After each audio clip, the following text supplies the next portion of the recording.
vio algo que nunca debería haber visto. Marcos Webb se congeló en esa playa. El corazón acelerado. Las palmas de las manos sudando. A solo 3 metros de distancia estaba Victoria Chen, la directora ejecutiva que controlaba cada aspecto de su vida. La mujer que podría destruirlo con un solo correo electrónico. Se encontraron. Marcus pensó que todo había terminado. Su trabajo. La custodia de Kai. Todo. No sabía si estaba a punto de perder su trabajo. O su hijo. Marcus Webb tenía 34 años y apenas podía aguantar. La custodia total de Kai. 7 años. La mejor parte de su vida. Y un trabajo que lo exigía todo. Trabajaba para Victoria Chen, directora ejecutiva de Chen Technologies. Un imperio de miles de millions de dólares construido por una sola mujer. Era brillante. Era adoradora. Y no tenía piedad de aquellos que no se esforzaban lo suficiente. Marcus no se esforzó lo suficiente. No porque fuera incapaz, sino porque era padre soltero. Su ex esposa, Sarah, lo había dejado hace 2 años. Una noche, ella entró en su casa y dijo que no podía soportarlo más. En el matrimonio. En la maternidad. En la vida que habían construido juntos. Dijo que ser madre era como ajagarse. Que las necesidades de Kai la estaban sofocando. Que necesitaba redescubrirse a sí misma. Recordar quién era antes de la responsabilidad. Marcus no luchó contra ella por el divorcio. Luchó por Kai. Y ganó. La custodia completa. Sarah se mudó a California con un nuevo novio. Llamaba el día del cumpleaños de Kai. Avisas. Marcus nunca la culpó por dejarlo. Pero dejar a Kai. Esa part no podía perdonarla. Esa part todavía lo hacía déspota a las 3 a.m. Con el corazón acelerado. Así que trabajaba. Todos los días, trabajaba. Todas las mañanas, se despertaba a las 5:30 a.m. Preparaba a Kai para la escuela. Lo preparaba el almuerzo con el cuidado que la mayoría de los padres solo mostraban en ocasiones especiales, porque cada día era especial. No podía permitirse perderse nada. No podía permitirse que Kai se sintiera abandonado. El divorcio había destruido algo en su hijo. Kai ahora estaba más calado, más retraído. Preguntaba constantemente por su madre. ¿Mamá piensa en mí? ¿Quiere hablar conmigo? ¿Soy malo porque así fue? Y Marcus lo abrazaba y le decía. Eres perfecto. Lo eres todo. Y que así fuera no tenía nada que ver contigo. Pero no estaba seguro de si Kai la cría. Ni siquiera estaba seguro de creer en sí mismo. Así que Marcus lo compensaba. Trabajaba en la oficina hasta las 6 p.m. Recogía a Kai a las 6:15 p.m. Preparaba la cena a las 7 p.m. Ayudaba con la tarea a las 7:30 p.m. Lo banaba a las 8 p.m. Lo cantaba historias a las 8:15 p.m.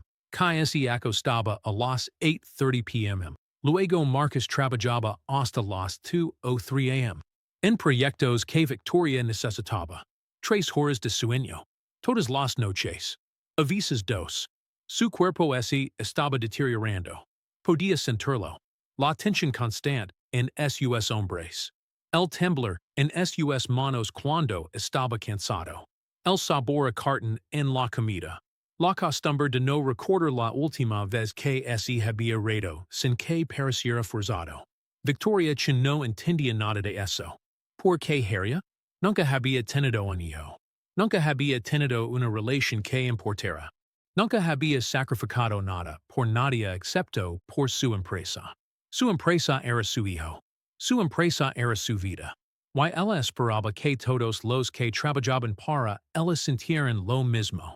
Tenía 41 años y había transformado Chen Technologies, que comenzó en su garage, en una empresa multimillonaria. Era una leyenda en el mundo de la tecnología. Despiadada, brillante, intocable. Nunca se había casado. Nunca había tenido una relación seria que durara más de unos pocos meses. Los hombres con los que había salido dicen que era fría. Hermosa de una manera distante, como mirar una escultura, de una mujer perfecta pero nunca poder tocarla. Los padres de Victoria trabajaron incansablemente. Su padre era cirujano. Su madre abogada. Los sacrificaron todo para que Victoria tuviera todas las oportunidades. La enviaron a las mejores escuelas. Pagaron a los mejores tutors privados. Invirtieron en su futuro. Pero nunca invirtieron en estar presentes. Precio en un hogar perfecto y vacío. Aprendió desde muy joven que el amor significaba sacrificio. Ese sacrificio significaba ausencia. Significaba que ese quería ser importante. Tenías que trabajar hasta que no quedaran más que logros. Cuando sus padres murieron, su madre cuando Victoria tenía 32 años, su padre cuando tenía 35, sintió más alivio que tristeza. ¿Por qué? Finalmente, no tenía que estar a la altura de su legado. Podía vivir simplemente para sí misma. Se dedicó por completo a chin technologies. Exigió la excelencia de todos. Despidió a quienes no pudieran seguir el ritmo. Recompensó a quienes sí pudieran. Creó una empresa de máquinas, y ella era la máquina más perfecta de todas. Entonces, Marcus Webb entró en su oficina hace 3 años. Joven, negro, visiblemente luchando, pero brillante. Tenía ideas que tenían sentido, análisis precisos, una forma de pensar que no era solo eficiente, sino humana. Él entendía cosas que otras personas no entendían. Él veía el panorama completo. Y claramente ese estaba ahogando. Victoria lo había observado durante 3 años. Lo vio llegar al trabajo exhausto. Lo vio salir temprano para recoger a su hijo. Lo vio llegar tarde a casa para recuperar el tiempo perdido. Lo vio en videollamadas con cada fondo, disculpendos, despidiendos. Lo vio sacrificarse, poco a poco, en el altar de la paternidad y su trabajo. Y así dijo a sí misma que no era su problema. Todas las mañanas, Marcus se despertaba a las 5:30 a.m., preparaba a caer para la escuela. Pero que estaba teniendo dificultades. Su maestra había llamado el mes pasado. Que tenía problemas para concentrarse. Estaba retraído en clase. Le dijo a la maestra que su padre siempre estaba cansado, y que su madre no lo quería, y que tal vez el problema era él. Marcus escuchó la historia y sintió que algo se rompía dentro de él. Algo que pensó que ya no podía romperse. Un sábado por la mañana, Marcus le prometió algo a Kai. Vamos a la playa hoy, amigo. Solo los dos. Sin trabajo. Sin teléfono. Todo el día. Lo prometo. El rostro de Kai se iluminó como si fuera la mañana de Navidad. Cuando fue la última vez que Marcus prometió eso? Meses. Quizás más. Kai había dejado de preguntar. Llegaron a Clearwater Beach a las 10 a.m. Marcus extendió una toalla. Lo aplicó protector solar en los hombres a Kai mientras su hijo se retorció y se quejaba. Vio a su hijo correr al agua con pura alegría. Por primera vez en meses, Marcus sintió que sus hombres se relajaban. El nudo constante entre sus omoplatos se disolvió. Durante una hora, Marcus se sentó en esa toalla sin revisar sus correos. Sin pensar en el trabajo. Sin calcular cuántos proyectos debía entregar el lunes. Simplemente observó a su hijo feliz. Vio a Kai chapatear en el agua. Lo vio construir castillos de arena. Lo vio sonreír. Entonces su teléfono vibró. Un correo electrónico de Victoria Chin. Asunto. Te necesito. Mensaje. Hay un problema con la presentación para el cliente. Estoy en el Hilton, cerca de la playa. Suite 2401. ¿Puedes venir? Una hora. Esto no puede esperar. Marcus lo leo 3 veces. Se lo encogió el estómago. Una hora de Kai. Una hora conduciendo. Una hora explicando a un niño de 7 años por qué su padre tenía que irse otra vez. Porque el trabajo era más importante que su promesa. Porque su padre no pudo cumplir una simple promesa un sábado por la tarde. Miró a su hijo en el agua, riendo, jugando, completamente libre. Miró el rostro de Kai, Lino de alegría, Lino de confianza. Y sintió que algo se rompía en su interior. No era una ruptura pequeña, una fractura fundamental en su espíritu. Pero aún así, empezó sus cosas. Llamó a la SRA Patterson, la vecina mayor. Se llevó a aquella casa. Lo dejó con una señora mayor porque SOES lo que hacen los padres solteros. Rompen las promesas a sus hijos porque no tienen otra opción. Se sacrifican poco a poco hasta que no les queda más que arrepentimiento. Luego condujo hasta el Hilton. Victoria abrió la puerta vestida de forma informal. Vaqueros, una blusa sencilla, el pelo suelto, parecía casi humana, casi vulnerable. Sé que esto no es convencional, dijo. Pero no podía dejar de pensar en el análisis de mercado. Sin que algo no había bien toda la noche. Vanakia pensó y no podía soltarlo. Trabajaron durante 45 minutos. Marcus resolvió el problema. Ella lo reconoció de inmediato. Un error de cálculo en las proyecciones que le habría costado millions al cliente. Victoria estaba impresionada. Más que impresionada. Lo miró con algo cercano al respeto. Por eso dijo. Por eso confío en ti. Por eso te presionó tanto. Todo era normal. Professional. Apropiado. Entonces dijo algo inesperado. Te observe esta mañana. En la playa. Con tu hijo. Marcus sintió un escalofrío. ¿Estuviste allí? Vengo aquí a pensar. Escapar de la ciudad. Victoria se acercó a la ventana. T6 construyendo un castillo con él. YTE6 recibir ese correo electrónico. Vi tu cara cuando te viste caer.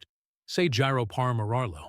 Vi el momento exacto en que elegiste el trabajo por encima de tu hijo. Y6 el momento exacto en que te destruyó. Marcus no pudo responder. Lo siento, dijo Victoria en voz baja. Por la muerte siempre. Por ser la persona que te hace elegir entre tu trabajo y tu hijo cada día. Hizo una pausa. Nadie ha dependido tanto de mí. Nunca he tenido que elegir entre mi ambición y alguna quien amo. No sé cómo lo haces. Como te despiertas cada mañana y tomas esa decisión de nuevo. Fue una disculpa que no esperaba. De una mujer a la que no creía capaz. No pasa nada, dijo Marcus. Y es mi trabajo. No debería ser así, dijo Victoria en voz baja. Ningún trabajo debería costar a un hombre tiempo con su hijo. Ninguna empresa debería construir sacrificando a las familias de las personas. Lo miró directamente. Voy a nadar. El agua está hermosa. ¿Quieres venir conmigo? Antes de que Marcus pudiera responder, ella estaba moviendo. Camino hacia la ventana que daba al acceso privado a la playa. Se desabrocó la camisa. A punto de ponerse un traje de baño. Marcus giro de inmediato. Profesional. Apropiado. En cambio, miró el océano. Entonces llegó el viento. Una ráfaga tan repentina, tan violenta, que golpeó todo a su paso. Rompió los límites cuidadosamente construidos entre lo profesional y lo personal. Tomó a Victoria por sorpresa, justo en medio del cambio. Victoria trapezó. Se dio la vuelta. Y por un instante congelado. Sus miradas se encontraron. Marcus lo vio todo. Su vulnerabilidad. Su humanidad. La mujer detrás de la leyenda. La soledad grabada en sus usos durante 41 años de logros y vacío. Y Victoria vio pánico en su rostro. La vergüenza. El miedo de que este momento lo destruyera todo. Vio a un hombre que ya estaba roto y se dio cuenta de que ella era la que lo estaba rompiendo.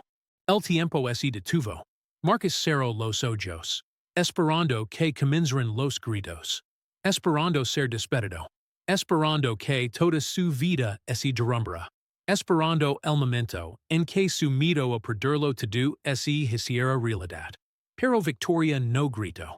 Lo que sucedió después lo cambió todo. Victoria se vistió en silencio. Completamente serena. Sin drama. Sin acusaciones. Sin ira. Solo aceptación. Fue mi culpa, dijo.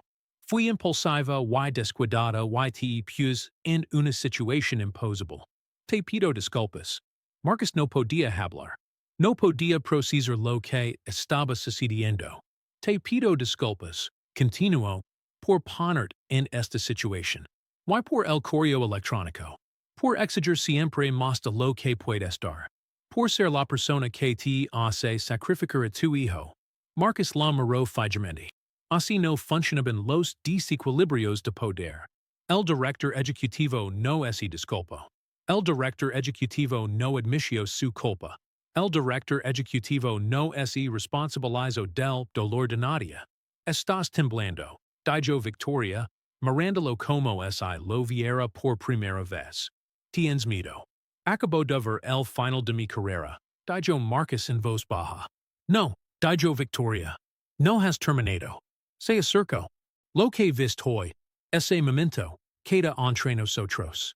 Y Marcus, quiero decir esto, no estás despedido. No estás en problemas. Y voy a hacer algunos cambios. Cambios. En mi forma de trabajar contigo. En tu horario. En tu vida. Victoria lo miró a los ojos. He estado dirigiendo esta empresa como si huyera de algo.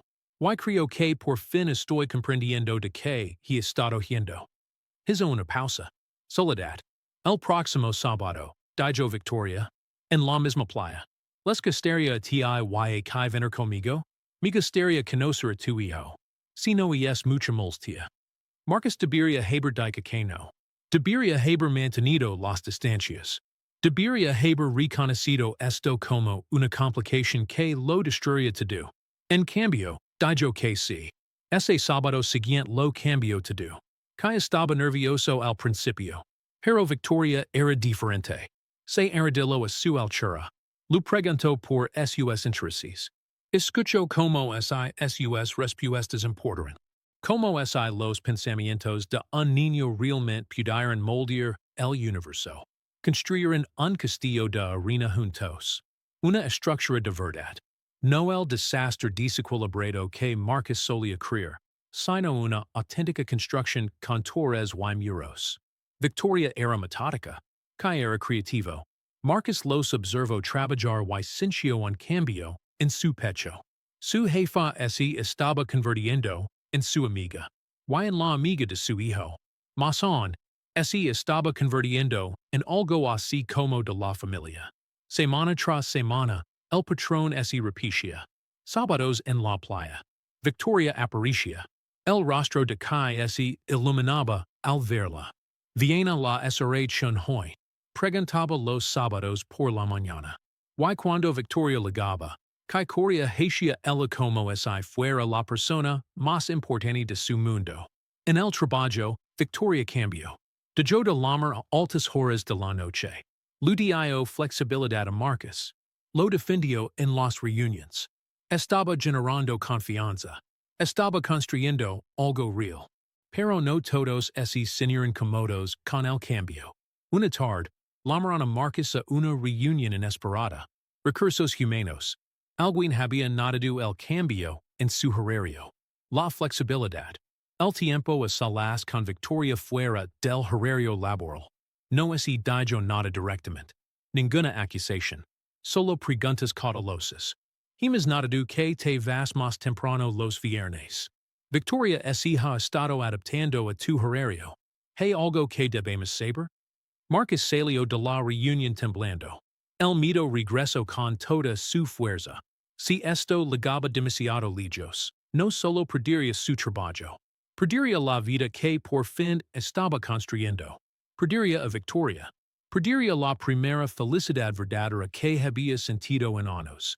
No a todos, en el trabajo les gustaban los cambios. Marcus los sentía. Los susurros. Las miradas de reojo. La forma en que la gente lo miraba de otra manera ahora. El miedo a perderlo todo nunca lo abandonó del todo. Simplemente vivía más silencioso ahora. Asacando. Vivía en su pecho como un segundo latido. Un paso en falso y se derrumbaría. Un viernes por la noche. Victoria le pidió a Marcus que se quedara hasta tarde. No para trabajar. Para hablar.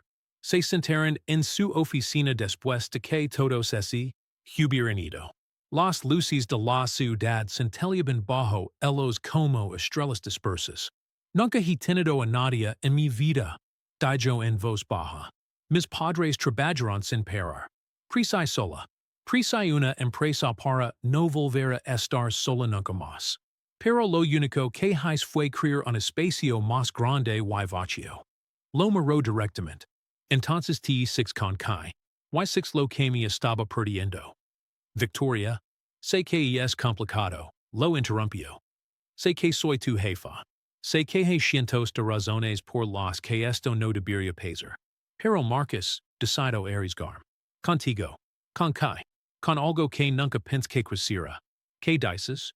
Digo que cuando imagino mi futuro, yo estás ahí. Y tu hijo también. Hizo una pausa. Bajo la voz. Y no sé si esto está permitido. Pero te lo pregunto de todos modos. Si sientes si la mitad de lo que yo siento, necesito saberlo. Marcus lo sentia. Lo lavaba sin 2 semanas. Pero lo aterrorizaba admitirlo. Su ex esposa había abandonado a su hijo. ¿Cómo podía arriesgarse a traer a otra mujer a la vida de Kai? ¿Solo para verla también? ¿Cómo podía arriesgar su corazón cuando el de Kai era tan frágil? Pero Victoria era diferente. Ella los eligió. Una y otra vez. Aparicio. Se quedó. Entonces la besó. Se sintió como una redención. Como una segunda oportunidad a la que ni siquiera sabía que tenía derecho. Se sintió como un permiso para ser feliz. En los meses siguientes, Victoria se convirtió poco a poco en parte de sus vidas. Asistió a la obra escolar de Kai. El interpretó a un árbol en una obra sobre protección del medio ambiente. Se subió al escenario, esforzándose al máximo por permanecer completamente quieto.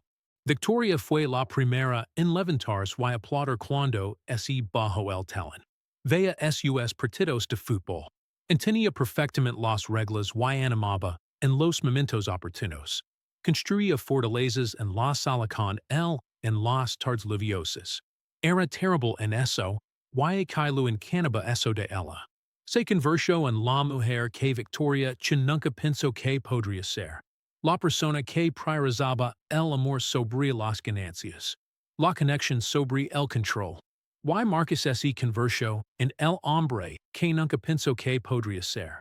Alguien que no hacía hagaba. Alguien que podía pedir ayuda. Alguien a quien lo permitía ser feliz. Alguien que no tenía que elegir entre el trabajo y su hijo. Que fue el primero en darse cuenta. Una noche, después de acostarse, le hizo a Marcus una simple pregunta. ¿Victoria se vía quedar? ¿De verdad se vía quedar? ¿Quieres que se quede? Preguntó Marcus con cautela. Sí, respondió Kai de inmediato. Te hace sonreír. No sonríes así a menudo. Y creo que ella también se pone muy triste. Y tal vez podemos hacer que no esté triste. La inocencia de los niños. 3 meses después de ese primer beso, Victoria planeó algo. Un sábado, en la playa. Pero esta vez, diferente. Prepararía un pequeño espacio con flores. Un picnic. Nada extravagante. Nada teatral. Solo intention. Solo amor. Kai conoció el secreto. Él no dejaba de preguntar si sucedería hoy. Si estaba sucediendo ahora. Cuando Victoria finalmente se arrodilló, Kai soltó un grito tan fuerte que la gente del otro lado de la playa se giró a mirarla. Me he pasado la vida yendo de la vulnerabilidad, dijo Victoria. Yo no quiero oír más. Respiro hondo, y Marcus notó que le temblaban ligeramente las manos. Estaba aterrorizada. Esta mujer que había construido un imperio estaba aterrorizada por este momento. Quiero construir una vida contigo, dijo Victoria. Con ustedes dos. Quiero castillos de arena, partidos de fútbol y construir fuertes improvisados. Quiero ser una familia. Marcus la levantó y la besó. Fuerte. Como confirmando que era real. Que los abrazó. 6 meses después, se casaron en esa misma playa. Una ceremonia modesta. Que era el page. Se llamaba su papel muy en serios. La SRA Patterson Loro. Los colegas invitados vieron una faceta de Victoria, chun que jamás imaginaron que existiera. La vieron reír. La vieron vulnerable. La vieron humana. Mientras caminaban por la orilla después de la ceremonia, Marcus se volvió hacia Victoria. Hence que ese día, cuando sopló el viento, había sido el peor momento de mi vida. ¿Why ahora? Preguntó Victoria.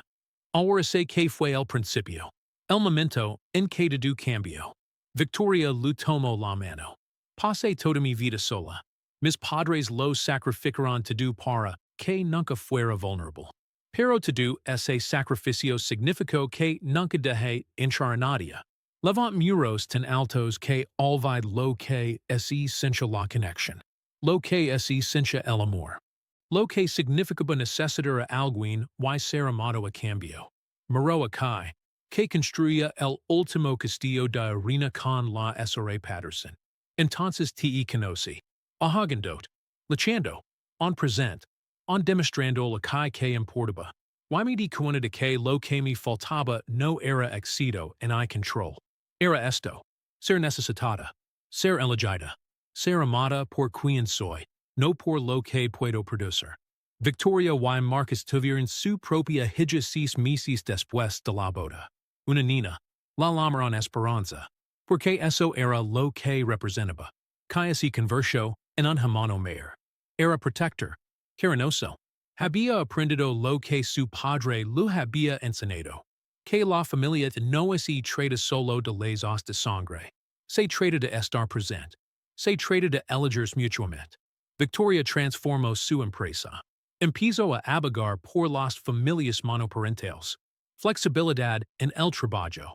La comprensión de que las personas son más que su productividad.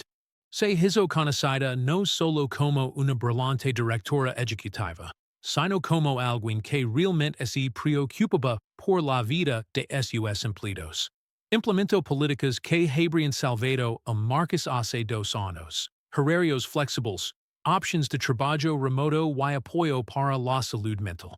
Creó una empresa que trabajaba para las personas, no al revés. Marcus fue ascendido. No porque trabajara más, sino porque por fin podía respirar. Hence con claridad. Estar presente en el trabajo sin sacrificar su presencia en casa. Se convirtió en el compañero de Victoria en más de un sentido.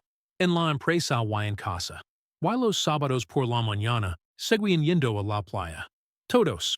Construyendo castillos que serían destruidos por la marea. Pero que, en ese momento parecían permanentes. Que coordinaba las operations. Hope aportaba sus propias contribuciones caóticas. Victoria y Marcus trabajaban codo con codo, rozandos las manos a veces, encontrandos las miradas a través de la arena con la gratitud que solo surge de sobrevivir a lo peor y seguir eligiéndose. Años después, cuando le preguntaron a Victoria cómo conoció a Marcus, contó la historia. Sobre el viento. Sobre el momento de total vulnerabilidad. Sobre cómo, a veces, los peores accidentes se convierten en los mejores comienzos. Fui expuesta, dijo. Literal y figurativamente. Y en lugar de huir, dejé que alguien me viera. Que me viera de verdad. Y eso lo cambió todo. Marcus sonrió en ese momento. Porque comprendió lo que quería Decker. El viento no solo se había lavado su ropa. Había derribado los muros. Las defensas. La versión cuidadosamente construida de Victoria sin que no tenía nada que ver con ser humana. Y en ese instante, cuando sus miradas se cruzaron, algo se abrió dentro de ambos. Algo que había estado celado durante décadas. El peor momento se convirtió en el comienzo de todo. A veces, la vida funciona así. A veces, el viento sabe exactamente lo que hace. A veces, un accidente es justo lo que debería suceder. Y a veces, solo se necesita una persona dispuesta a ver la vulnerabilidad en otra, y una persona dispuesta a cuidarse.